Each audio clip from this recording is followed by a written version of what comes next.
ظہر اور عصر کی نماز میں حضرت ابو قتادہ رضی اللہ عنہ سے روایت ہے کہ رسول اللہ صلی اللہ علیہ وسلم ظہر اور عصر کی پہلی 2 رکعتوں میں سورۃ فاتحہ اور کوئی ایک سورت پڑھتے اور پچھلی 2 رکعتوں میں صرف فاتحہ پڑھتے، اور کبھی کبھار ہمیں ایک آدھ آیت بلند آواز سے پڑھ کر سنا دیتے تھے.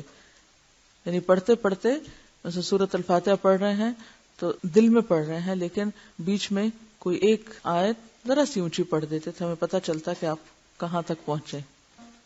حضرت جابر بن سمرہ رضی اللہ عنہ روایت کرتے ہیں کہ رسول اللہ صلی اللہ علیہ وسلم ظہر میں واللیل اذا یغشا پڑھتے تھے، اور ایک اور روایت میں ہے کہ سبح اسم ربک الاعلی، اور عصر میں بھی اسی کی مانند کوئی سورت پڑھتے تھے، اور فجر میں لمبی سورتیں پڑھتے تھے.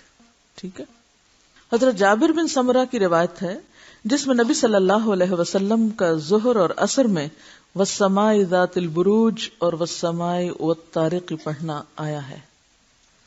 رسول اللہ صلی اللہ علیہ وسلم ظہر کی آخری 2 رکعتوں میں 15 آیات کے برابر قرات فرماتے تھے. یعنی یہ بھی آتا ہے کہ صرف سورۃ الفاتحہ پڑھتے اور یہ بھی آتا ہے کہ 15 آیتیں بھی.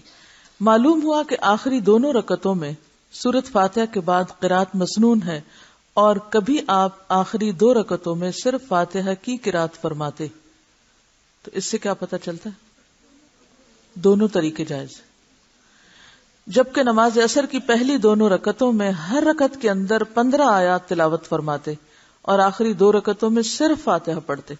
یعنی عصر کی نماز میں صرف فاتحہ ہی پڑھتے تھے آخری 2 رکعتوں میں. حضرت ابو معمر رحمہ اللہ علیہ نے خباب رضی اللہ عنہ سے کہا، کیا رسول اللہ صلی اللہ علیہ وسلم ظہر اور عصر میں قرات کرتے تھے؟ خباب رضی اللہ عنہ نے کہا، ہاں. پوچھا گیا کہ آپ کو کیسے معلوم ہوا؟ خباب فرمانے لگے کہ آپ کی داڑھی کی جنبش سے، یعنی کہ جب منہ ہلتا تھا تو پتہ چلتا تھا.